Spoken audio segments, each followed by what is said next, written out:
Bhagwan Sri Rajneesh answers questions on love.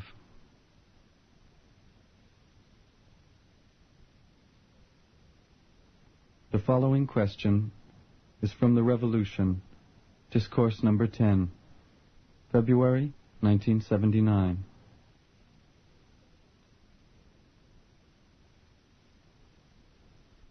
The fourth question. What is the difference between liking and loving? To like and to love. And also, what is the difference between ordinary love and spiritual love?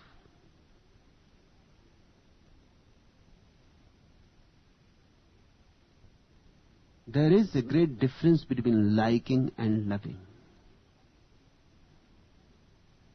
Liking has no commitment in it. Loving is commitment. That's why people don't talk about love much. In fact, people have started talking about love in such contexts where no commitment is needed. For example, somebody says, I love ice cream. Now, how you can love ice cream? You can like, you cannot love. And somebody says, I love my dog, I love my car, I love this and that. In fact, people are very, very afraid of saying to a person, I love you. I have heard a man was dating with a girl for months together. And the girl was, of course, waiting. They were even making love. But the man has not said to her that I love you. Just see the difference. In the ancient days, the ancients used to fall in love. Now people make love. The difference you see? Falling in love is being overwhelmed by love. It is passive.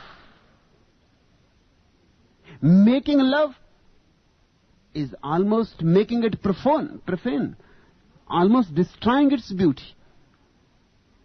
It is active, as if you are doing something. You are manipulating and controlling. Now people have changed the language. They say, rather than using falling in love, they use making love. And the man was making love to the woman, but he has not said for a single time that I love you. And the woman was waiting and waiting and waiting.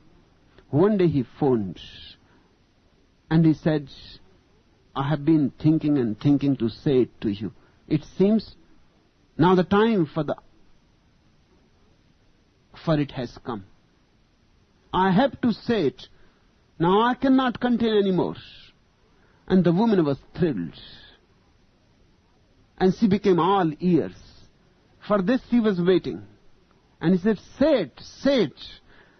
And the man said, I have to say it. Now I cannot contain it anymore. I really like you so much.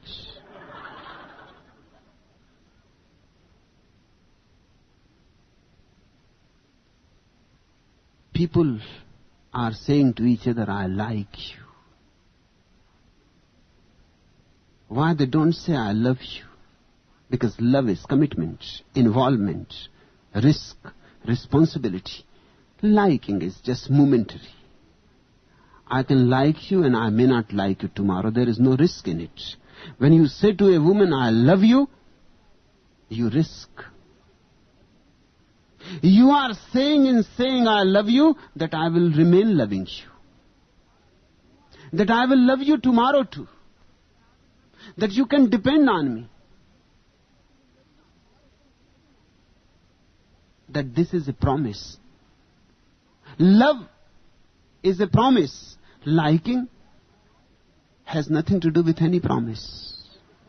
When you say to a man, I like you, you say something about you, not about the man. You say, this is how I am, I like you. I like ice cream too. And I like my car too. Same way I like you.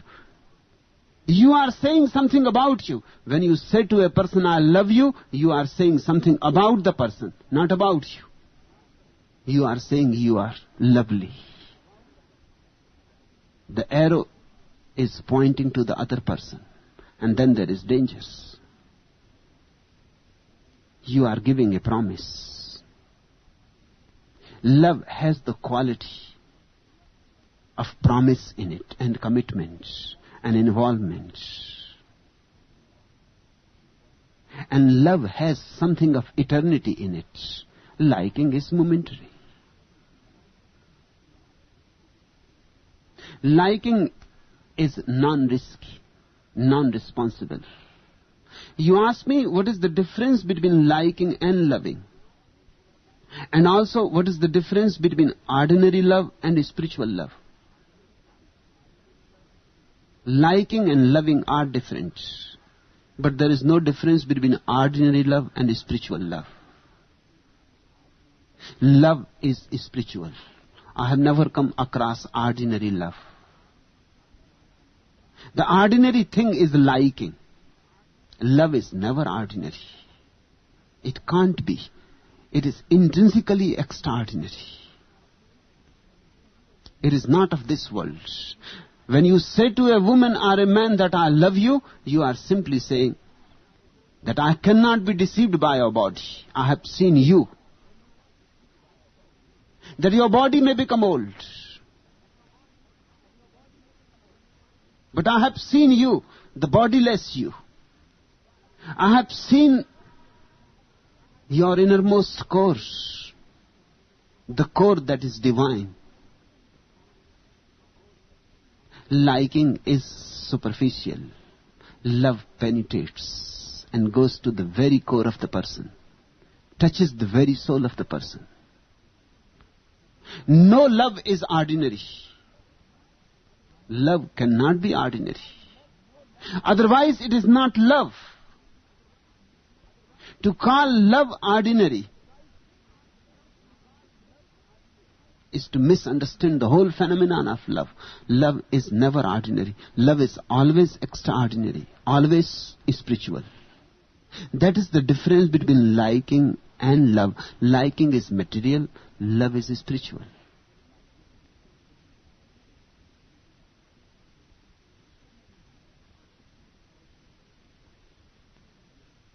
The following question is from The Fish in the Sea is Not Thirsty.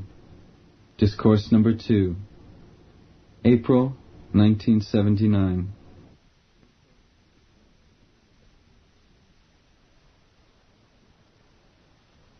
The fourth question. Bhagwan, never before have I felt so much love, and never before so alone. Thank you, Bhagwan. Prem Turiya. It is something very deep to be understood. Something of great significance. Love always brings aloneness. Aloneness always brings love. They are never separate.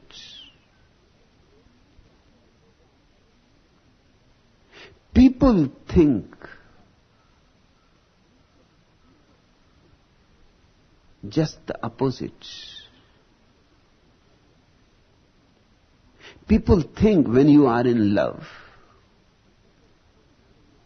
how you can be alone. They don't make any distinction between two words, loneliness and aloneness. Hence the confusion.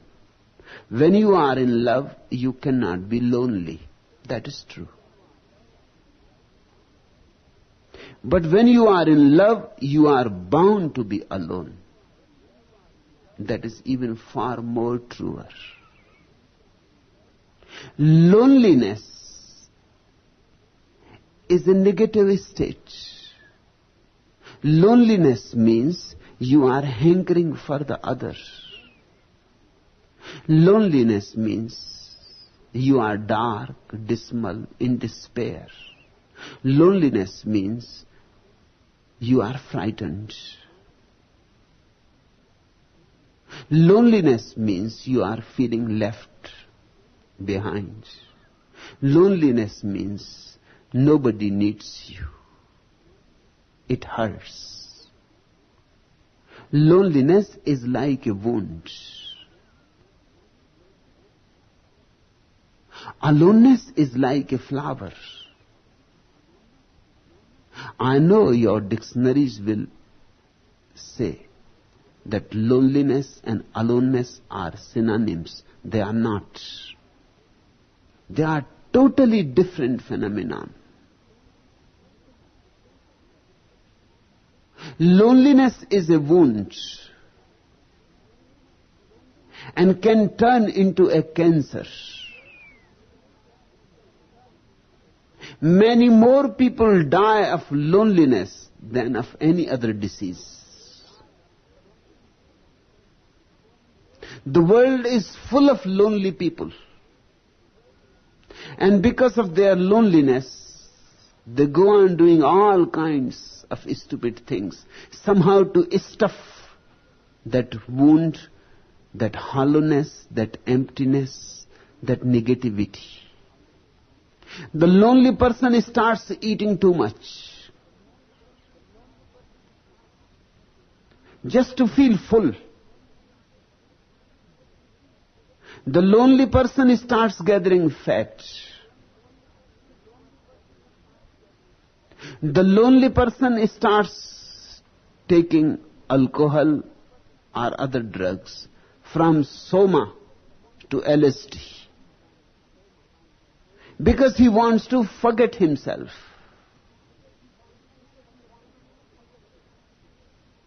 The loneliness is so ugly, so scary, so death-like, that one wants to escape from it. The lonely person sits before his TV, glued with the chair for 4, 5, even 6 hours. The average American is sitting for 6 hours before the TV, just burning his eyes. But what else to do? Where to go? With whom to commune? Communication has stopped. People are not talking to each other.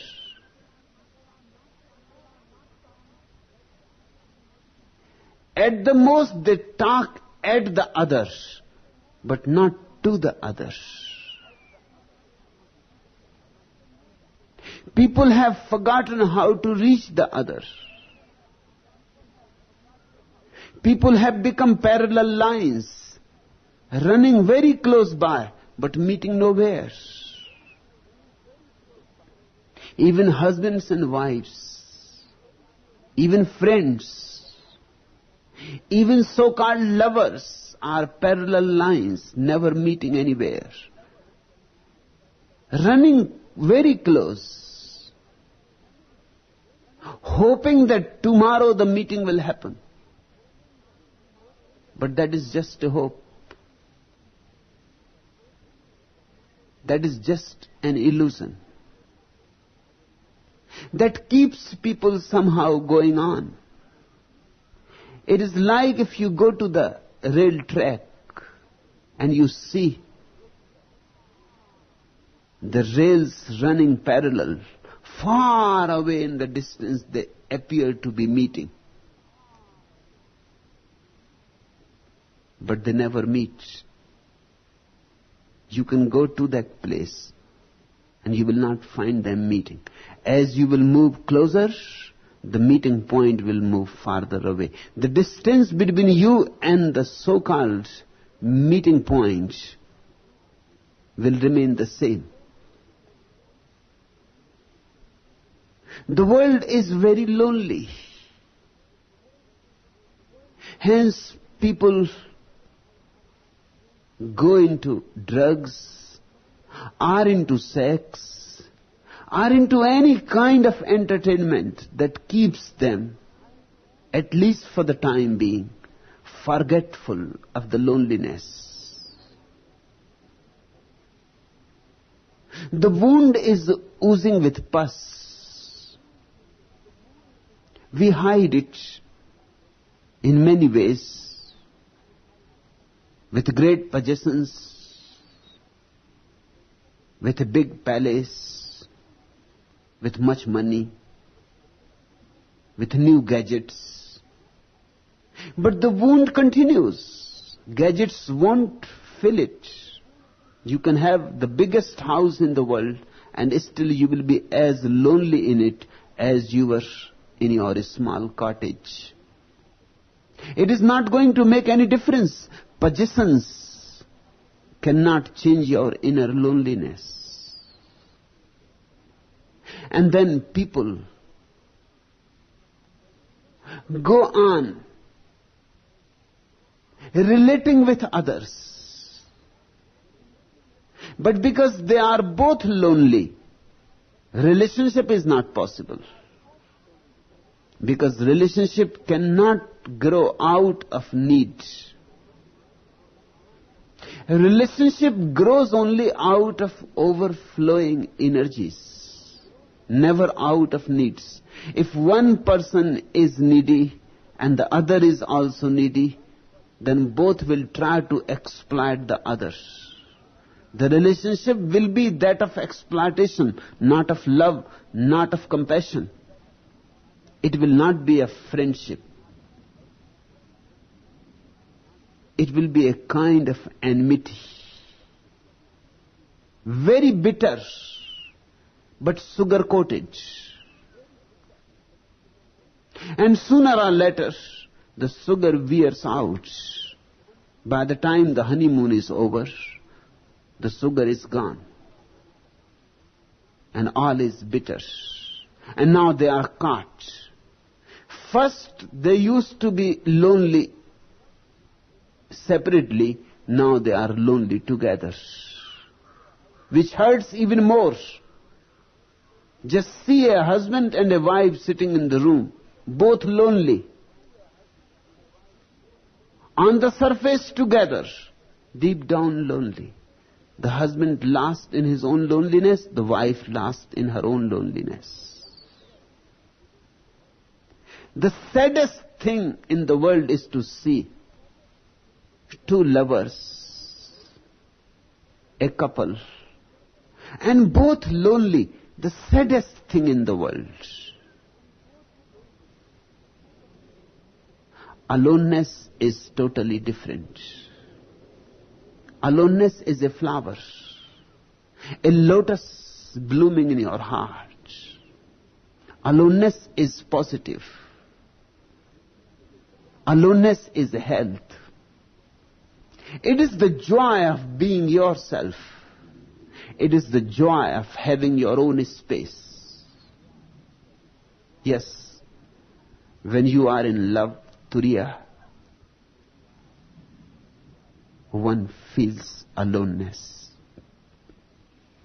Aloneness is beautiful. Aloneness is a blessing. But only lovers can feel it. Because only love gives you courage to be alone. Only love creates the context to be alone. Only love fulfills you so deeply that you are no more in need of the others. You can be alone. Love makes you so integrated that you can be alone and ecstatic. Love becomes the contrast. Love and aloneness are two polarities of one energy.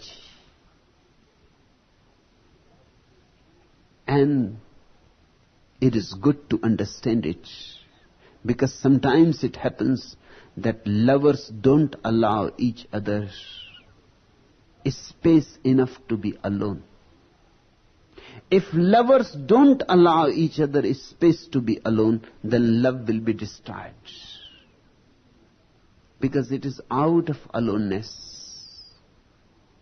that love gets fresh energy, fresh juices. When you are alone, you accumulate energy to a point from where it starts overflowing. That overflowing becomes love. Then you can go and share with your friend, with your woman, with anybody you love. You have enough to share now. In fact, too much. You have to share. And it is not that you are obliging the others. In fact, you are being obliged by the other. When the cloud is heavy, it has to rain. And it is grateful to the earth that it allowed it to rain, that it absorbed it, that it received it like a guest, that it welcomed it. When the flower opens, it has to release its fragrance. It is thankful to the winds that they have taken its fragrance to all the directions.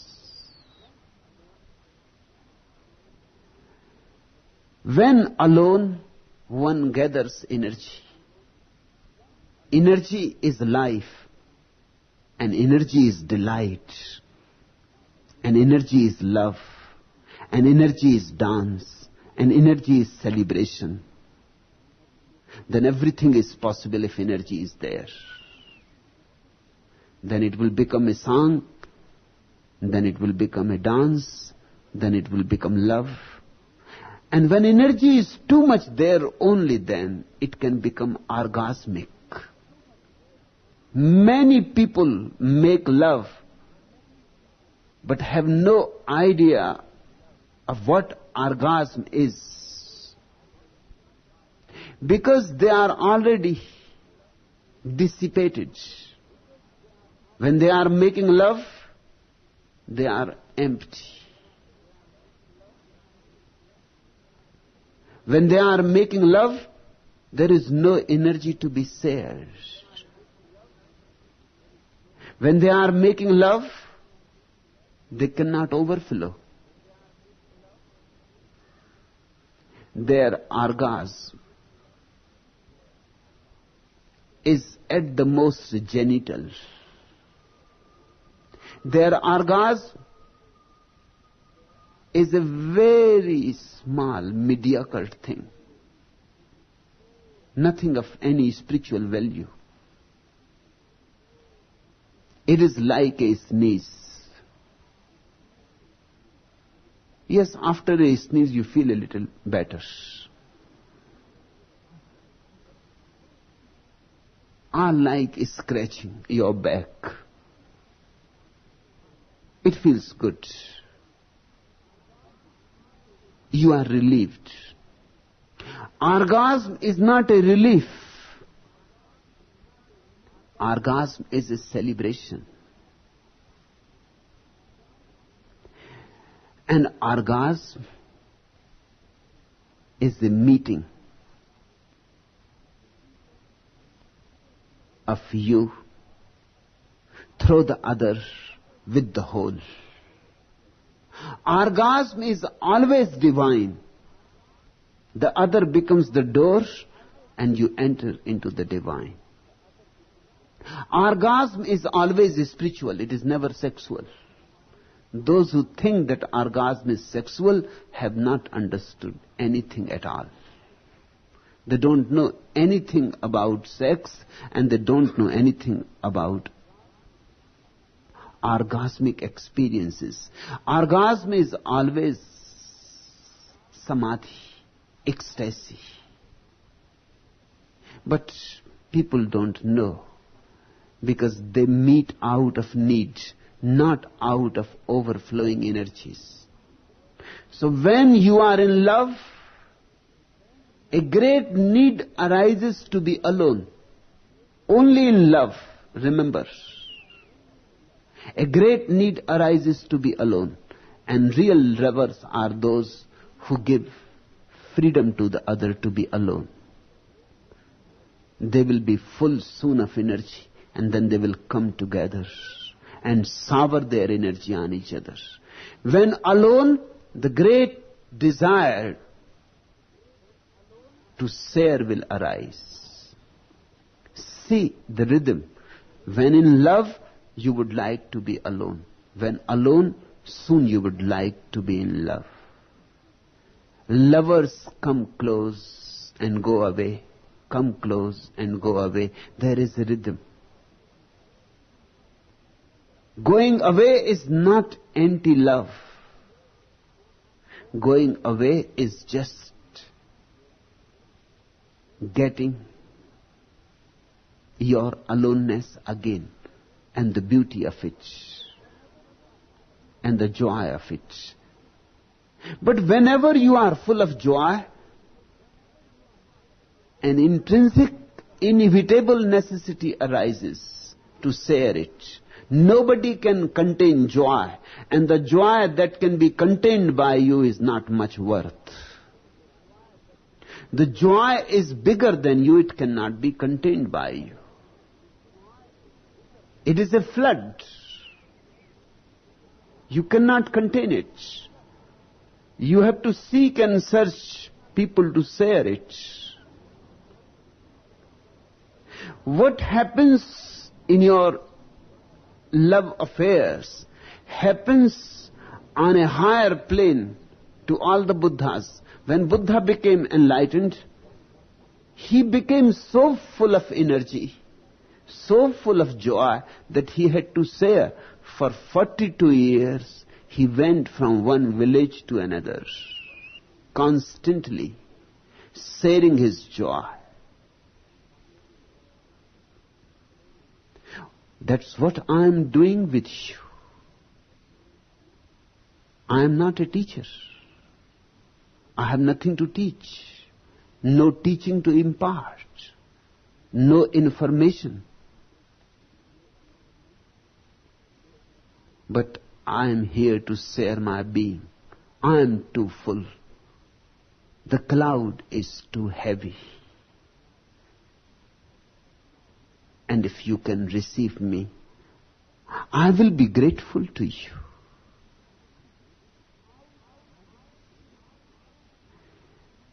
It is out of too much that sharing arises. And enlightenment, Buddhahood, Christ consciousness bridge you with the God. Infinite sources of energy become available to you. Inexhaustible sources are yours. You can go on sharing. And the more you share, the more goes on coming to you. Aloneness has reached to its ultimate peak. The master is the most alone person in the world. And hence the master is the greatest lover in the world. You cannot find a greater lover than a Buddha or a Christ. But now the love is so qualitatively different that it has the quality of friendship, compassion, empathy. The passion has disappeared. Passion is tiny, small.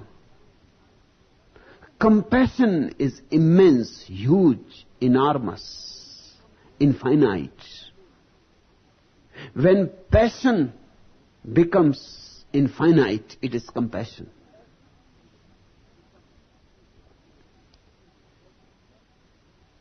Turiya, your experience is beautiful, and you have understood its beauty.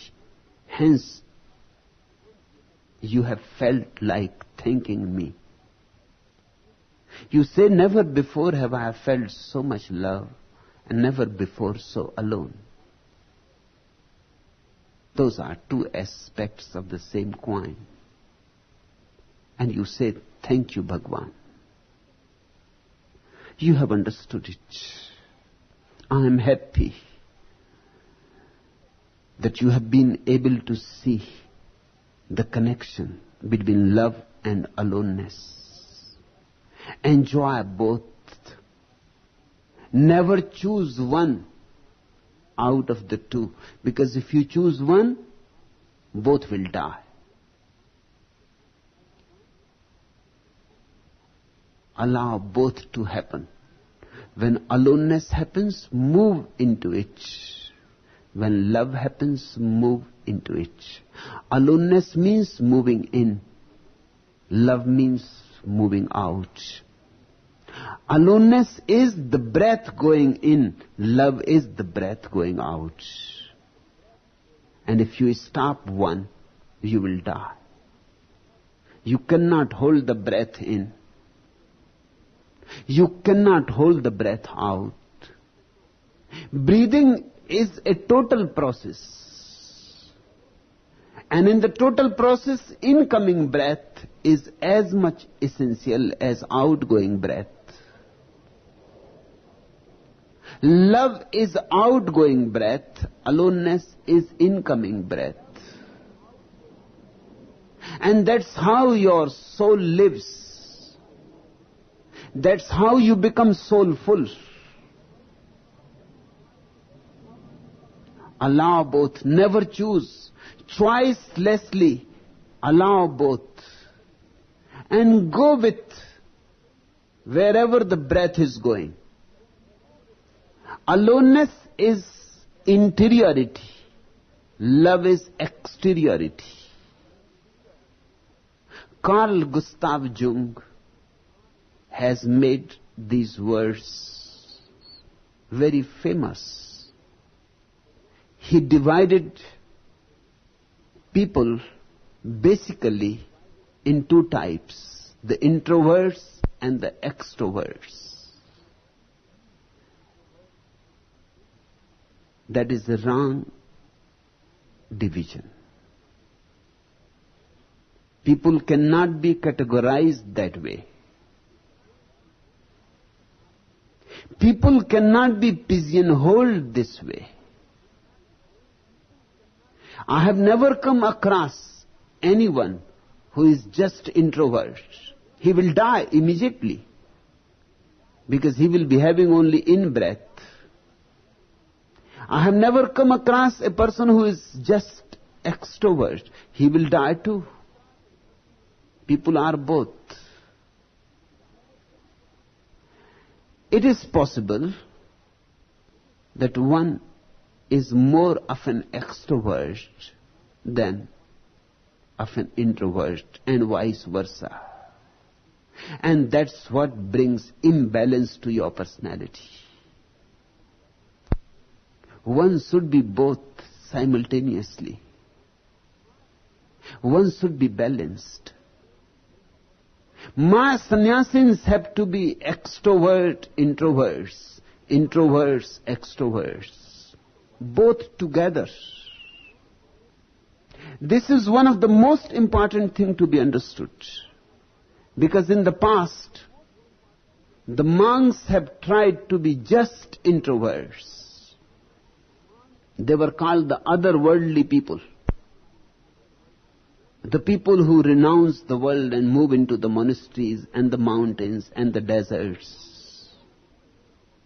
They decided that only to be an introvert is the right way to connect with God, as if God is not without, but only within.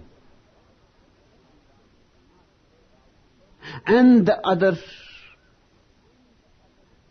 the The worldly person has remained extrovert. He thinks he has nothing to do with introversion, meditation, prayers.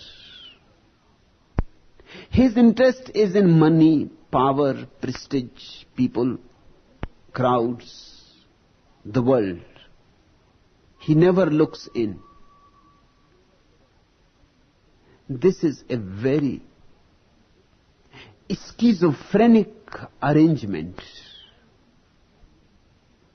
I would like my sannyasis not to be schizophrenic, but whole. Be in the world and yet be not of it. Move between the outside and the inside, and let the movement become as smooth as possible, as simple as possible. Just as you come out of your house in the garden, it is too cold inside. You come out. It is too sunny outside. Soon you start feeling hot. Soon you start perspiring, and you move into the house, into the coolness and the shade of the house. Just as you move inside the house and outside the house, go on moving in and out. Both are yours. The old sannyasis, the old monks claimed only the inner. They denied the outer. My message is nothing has to be denied. The whole belongs to you. I give you the whole universe, the inner and the outer both. And I would not like you to become introverts, because those who are introverts against extroversion become ill, pathological, dormant, stagnant, closed, disconnected, uprooted. They start living a windowless existence. They start living in unnecessary misery. They never come to know what aloneness is, because aloneness cannot be known without love. They only know loneliness.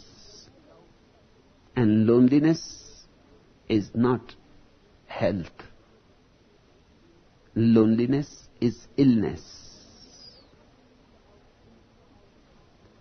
And the people who live only in the outside world and never think of the inner, they are on the other extreme. They know something of love, but their love is never more than lust. Because love cannot happen unless aloneness has also happened in you. Their love is a beautiful name for lust. They need the other, they exploit the other, they possess the other. And when you possess the other possesses you. People become slaves, and people are reduced into things. People are no more people. The person who lives only in the outside, without knowing his inside, is poor, very poor, unaware of his inner treasures. And the person who lives only in the inside is also poor, because he never becomes aware of the beauty of the existence, of the stars, of the scents and the sun, of the trees and the birds. The inner and the outer are not two. The inner is the inner of the outer, and the outer is the outer of the inner.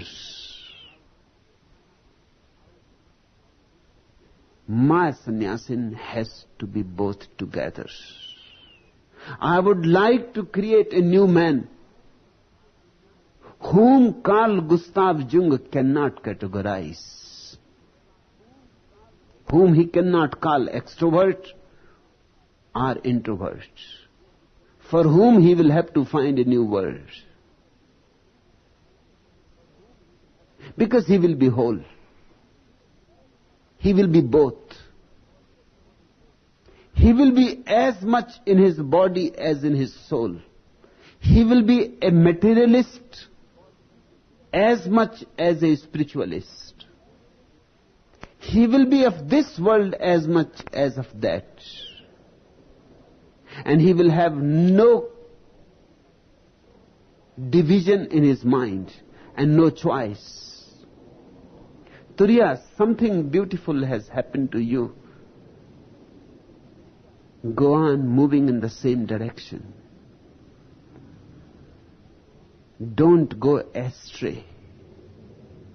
Because it is very easy to go astray. Our old habits, our old concepts, go on dragging us back to the old patterns. Your mind will say this is not aloneness, this is loneliness. Your mind will try to destroy it by calling it loneliness. Beware. Beware of your own mind. Because there is no greater enemy than your own mind. And by mind I mean your past. Go on dying to the past and go on learning new things. You have stumbled upon something tremendously valuable, utterly new and fresh. Love brings aloneness. Aloneness brings love. That too will happen. Now you have asked, never before have I felt so much love and never before so alone. I would like each of my sannyasin to feel like Turiya. Feel alone and feel love. And never create any conflict between the two. Create a symphony out of the two. And you will have a richness which is very rare.